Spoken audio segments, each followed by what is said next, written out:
Dragon Ball Z has 13 original movies, but how many of them actually make sense in the real timeline? Some barely fit, others completely break the rules, and a few are just flat out impossible. Today we're diving into all of them to see which ones could be canon and which ones never stood a chance. The original Dragon Ball Z movies are a mixed bag, as some are fan favorites while others not so much. But what really makes them interesting isn't just the flashy fights or the random one-off villains, it's how they interact and contradict the main Dragon Ball continuity. Some of these movies include events that make them literally impossible to take place in the main story. Others come close, but have contradictions that make things messy, and a few, they might actually slide into the timeline without causing too many problems. Now, just to be clear, none of these films are officially canon to Toriyama's original manga, but most of them reference key events from the series, which helps us roughly pinpoint where they could be taking place, if at all. My name is Champazard, and join me as I break down each of the 13 original Dragon Ball Z films to figure out which ones can and cannot be canon. And if you enjoy the video, don't forget to hit the like button and leave a comment telling me your favorite Dragon Ball Z movie. Dragon Ball Z's very first movie is a very interesting case, as it's the only Dragon Ball Z movie that actually has a direct connection with the Dragon Ball Z anime. There is a filler arc that takes place before the Android saga as a result of the events of Dead Zone. Garlic Jr. is the main antagonist of this movie, and that very filler arc. This movie can technically fit into the Dragon Ball timeline shortly before the events of the Saiyan Saga. The Saiyan Saga begins with Goku and Gohan going to Master Roshi's, Raditz kidnapping Gohan, and Goku and Piccolo deciding to team up for the very first time. Dead Zone is essentially a copy and paste of this story. Gohan is also kidnapped, and guess what? Goku and Piccolo also team up to go save him. This movie can't take place any other time because after the battle with Raditz, Goku dies until he comes back to fight the Saiyans before eventually making his way to Namek. But despite being able to fit into the timeline, it does have direct contradictions. If this movie were to be canon, then the fight with Raditz wouldn't be Goku and Piccolo's first time teaming up, which is a very critical moment for the two when deciding to do so, as they were once mortal enemies. There's also a scene in the movie of Gohan showing his latent power to help win the fight, making Goku realize the potential he holds. A key plot point of Gohan's kidnapping in the Saiyan Saga was Goku seeing his son rage against Raditz, and that being the very first time he realized what Gohan was truly capable of. If Dead Zone were to be canon, and that would be a direct contradiction as Goku should have already been aware of Gohan's potential. So movie 1 can't be canon. It can fit into the timeline, but it does directly contradict the original story. Movie 2 features perhaps one of the most forgettable villains in Dragon Ball and Dr. Wheelo as his primary villain. This movie cannot fit into the Dragon Ball timeline under any circumstance without major issues. The battle takes place on Earth, and based off some of the context in the battles and characters, we can determine where it would likely take place. The movie features a Goku with his abilities he learned in the Saiyan Saga, such as the Kaioken and the Spirit Bomb, which he uses to defeat Dr. Wheelo. Goku did not have these abilities until after training with King Kai in the main story. He then returned to Earth to do battle with Nappa and Vegeta. After the battle, Krillin, Bulma, and Gohan all head to Namek. These same three characters also appear in this film, showing a direct contradiction. Goku also goes to Namek immediately upon being recovered, and by the time he returns to Earth years later, he has Super Saiyan, which he does not have in this movie. Another contradiction is the movie beginning with Gohan and Oolong searching for the Dragon Balls. The short period of time where this movie would have to take place, the Dragon Balls would be inactive due to Piccolo's death at the hands of Nappa. And that's just some of the key and obvious reasons the issues this movie has fitting into the main continuity. So due to a lot of contradictions, this movie cannot fit into the main timeline. Dragon Ball Z Movie 3, The Tree of Might, first featured what an evil Goku could look like in Turles. This movie may be held in high regard for its fight scenes and animation, but it suffers the same issues that Movie 2 does. It is set in the Saiyan Saga setting, with Goku's most powerful techniques being the Kaioken and Spirit Bomb. The Dragon Balls are used in the movie, which we know should be inactive due to Piccolo's death versus Nappa. Piccolo is also alive and present in this movie, as well as Tien, Yamcha, and Chaozu, who also died versus the Saiyans. By the time they're all alive and together on Earth, it's the pre-Android Saga, and Goku has Super Saiyan. But surprise, there's no Super Saiyan in this movie. So it's pretty easy to say that this movie cannot fit into the main Dragon Ball timeline. Dragon Ball Z Movie 4, Lord Slug, is a very interesting movie for many reasons. It's the first time we see a Super Namekian in Lord Slug. The main villain is weak to whistling, which plays a key plot point in Slug's defeat. We see the infamous false Super Saiyan transformation by Goku, and based off guidebooks, we also know that Goku uses a Kaioken times 100. But once again, we have another movie with the same issues as the previous two. Everybody is here, including Piccolo, who should be dead. The Dragon Balls are around and successfully used by Lord Slug. Goku doesn't have Super Saiyan, but he does have the Kaioken and Spirit Bomb. The movie does feature Fall Super Saiyan as I mentioned, but by the time Goku was back on Earth after Frieza where everyone's alive again and the Dragon Balls were present, he can use Super Saiyan at will, which this movie does not feature. Overall, it suffers from the same issues as movies 2 and 3, as there's just no place in the timeline for it to cohesively slide into due to the many contradictions that are present in this movie. So Dragon Ball Z Movie 5 gave us Frieza's brother Cooler, an all-time fan favorite Dragon Ball Z movie villain who many wish to become canon in the main Dragon Ball series today. It's actually fascinating because this movie can fit into the main timeline pretty well. Its placement isn't the issue, but the contradictions in the events of the movie based on the character's actions. This movie would take place shortly after Trunks' departure Back to the Future, as the movie's motivation is derived from Frieza's death and Cooler seeking revenge, so it can easily slide into the 3-year time skip before the android's arrival. A luxury some of the other previous movies we discussed didn't have, as they had no place they could slide into the timeline. But with long, unexplored time skips from the original manga, it makes a perfect setting for movies like this to take place. But some of the actions from the characters in the movie don't align with the story beats from Toriyama's original manga, primarily stemming around the final battle between Goku and Cooler. Cooler, who is much stronger than Frieza, toys with Goku and nearly kills him on multiple occasions. The fight concludes after a beaten and battered Goku awakens Super Saiyan, heals a freaking bird, and then kills Cooler. The issue here is the way in which Goku used Super Saiyan. As Goku displayed with Trunks, he can easily become a Super Saiyan at will at this point in the series, but he doesn't use it until the very last moment. You could argue Goku just chose to not use it until the end of the movie, but the presentation of it contradicts that. By the point Goku uses Super Saiyan in the movie, he's seen Krillin, Gohan, and Piccolo all become very injured with their lives in danger. He still goes on to fight a losing battle versus Cooler in base until he's almost dead before he finally taps into Super Saiyan. The moment is presented as if Goku can't use Super Saiyan at will and is triggered by rage as Cooler is about to destroy the planet. If Goku in this scenario can use it at will, why would he wait until he himself, along with his friends and family, are all almost dead? That aspect doesn't make a lot of sense to me, and the most likely explanation for this is that the writers behind this movie wanted to do a throwback moment to Goku's first Super Saiyan transformation against Frieza. So while this movie can fit into the timeline, it does carry a lot of contradictions with the source material. So Cooler wasn't gone very long, as in the very next Dragon Ball Z movie, he's back. Hence the English name for the film, The Return of Cooler. It cannot fit into the timeline due to a minor contradiction and a major one. This movie appears that it could take place before the arrival of the androids during the 3-year time skip, due to Goku using Super Saiyan at will and Gohan still having his kid design, until you realize some of the major issues with the setting of the film. But let's start with the minor contradiction. Goku easily uses Super Saiyan at will here, so that isn't the issue, but perhaps with Vegeta, though this one perhaps can be explained. The original manga implies that when Vegeta uses Super Saiyan versus Android 19, it's everyone's first time realizing he can use the form. But Goku sees Vegeta using it in this movie versus Cooler, and the others like Piccolo, Gohan, and Krillin would be able to sense Vegeta's Super Saiyan ki, while they were all presented as shocked to see him doing it versus Android 19. That could be looked over and explained until you realize the very major contradiction this movie has. Dende is showed as Earth's guardian, which doesn't happen until the short break before the Cell games. The setting of this movie is on New Namek, which Goku doesn't go to until right before the Cell games. The presence of New Namek and Dende as Earth's guardian means this movie would have to take place before the Cell games. But you also have to take into account Gohan, who is still shown with his kid design. By the time Dende becomes Earth's guardian, Gohan has been in the time chamber and has visually grown with a different character design. Gohan's presentation and Dende's presence along with New Namek and the timing of it all make it impossible for this movie to fit into the timeline. So with Gohan having his kid design and Vegeta first using Super Saiyan, it kind of seems like it would take place during the 3-year time skip, but with Dende being Earth's guardian and New Namek being around in the movie, which makes it seemingly take place around the Cell games. Which also means Trunks should be around somewhere, Goku should be using perfected Super Saiyan, Vegeta should have access to Super Saiyans grade 2 and 3, Gohan shouldn't be a kid. So unlike the first Cooler movie, there's no easy place for this movie to fit into the timeline without some major contradictions. Dragon Ball Z Movie 7 Super Android 13 is considered one of the worst original Dragon Ball Z movies.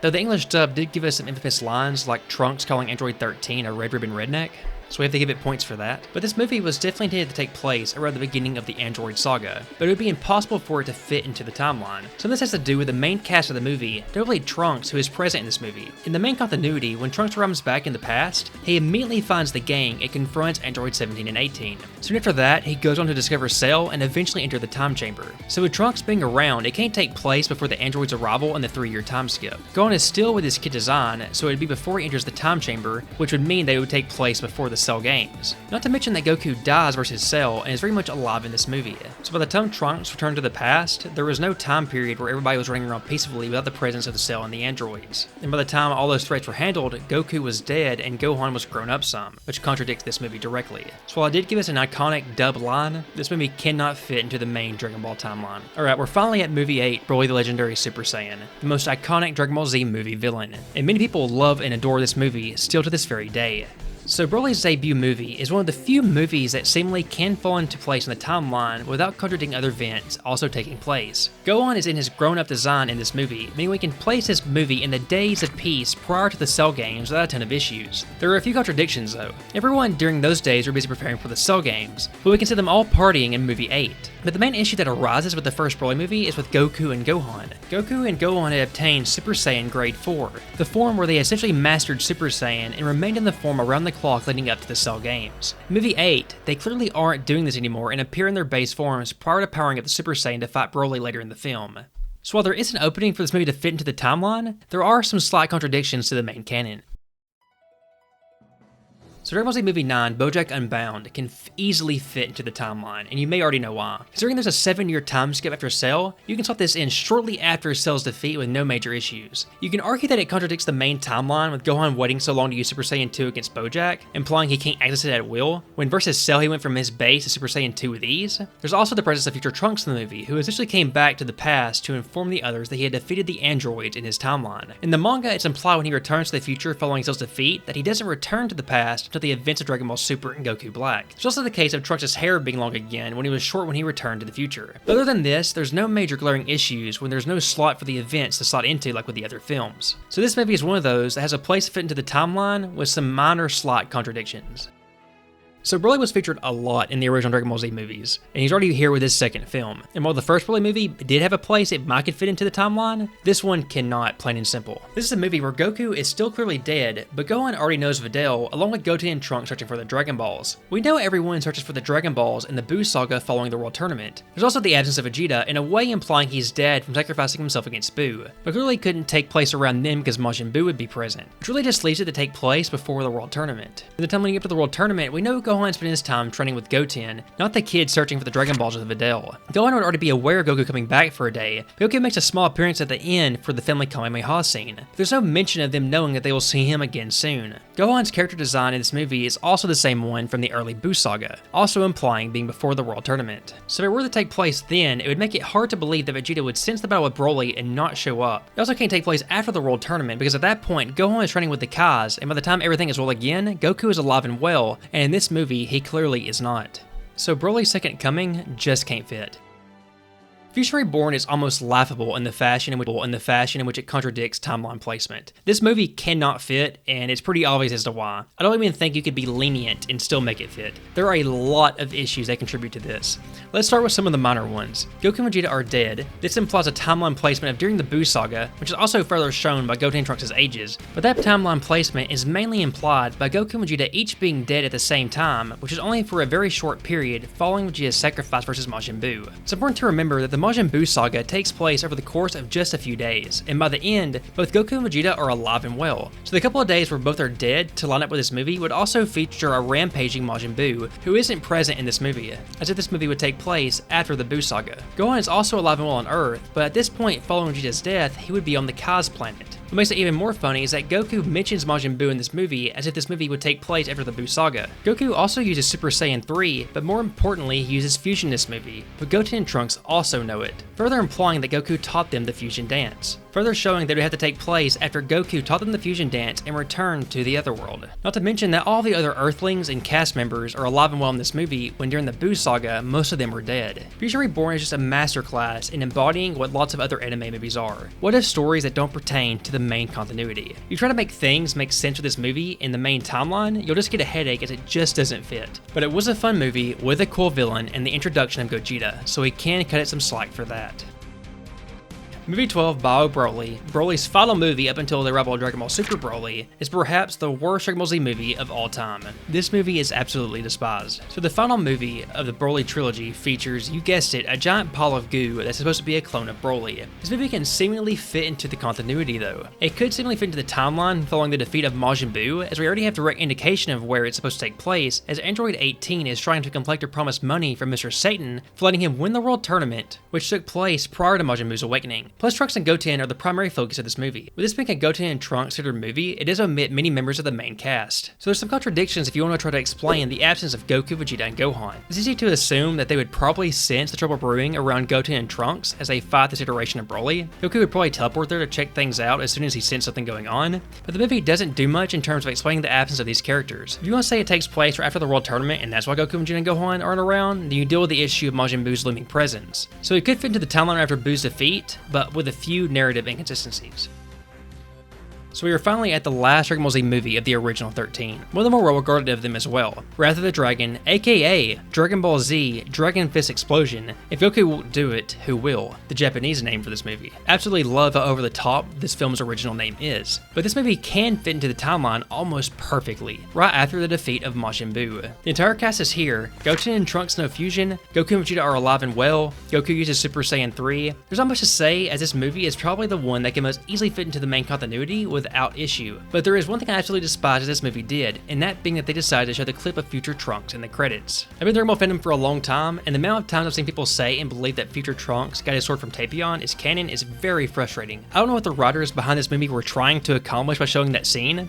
At the end of the movie, Tapion leaves his sword with Kid Trunks, and they immediately show the scene of future Trunks using his sword on Frieza in the credits, which was probably intended to be a cool Easter egg and tie things together, but it doesn't hold up under scrutiny. This insinuates that sometime during the reign of the androids in future Trunks' timeline, that he teamed up with Tapion and somehow defeated Hirudegarn, and then went back to the past. Not to mention the main timeline Trunks and future Trunks had completely different lives. It takes huge leaps in logics or shortcuts in storytelling if this were to be the actual case. Maybe it wasn't intended to be taken too seriously, but it caused a huge misunderstanding to the point that many fans of the series believe future Trunks actually did receive his sword from Tapion. But that just doesn't make sense, and it doesn't work. But that's it for the original 13 Dragon Ball Z movies. That just leaves me to touch on Dragon Ball Z Battle of Gods and Resurrection F. Both these movies live in a state of semi-canon. They were made before the concept of Dragon Ball Super came to fruition. They also both have alternate versions of them in the DBS anime, which are considered far inferior. So you could watch these movies and then go to the Dragon Ball Super Universe 6 arc and not really miss much. The DBS manga also has its own version of Battle of Gods,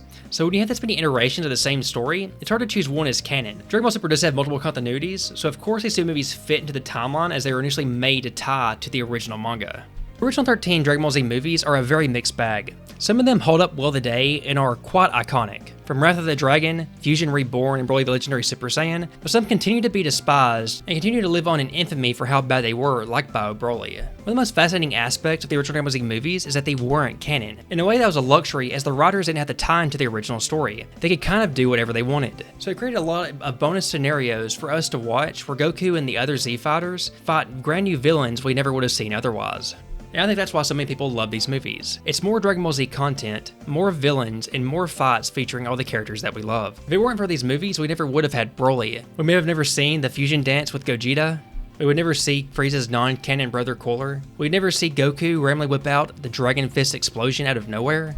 So while there's a lot to hate about these movies, especially some of the bad ones, there's also a lot to love. And with them not taking place and being tied to the original continuity, you don't have to take them too seriously, which in a way it makes them immune to criticism for causing any potential contradictions. If they tried to cleanly fit these movies into the Dragon Ball timeline, they would be a lot more restricted in what they could and couldn't do, meaning there might have been a lot less creativity to go around. If you've made it this far in the video, thank you so very much for watching. I really hope you enjoyed the video. If you did enjoy the video, don't forget to hit the like button and please start leaving a comment letting me know your thoughts on the original Dragon Ball Z movies. And consider hitting the subscribe button as it helps the channel do well and it helps the channel grow. My name has been Champizard. Thank you so very much for watching and I hope to see you next time.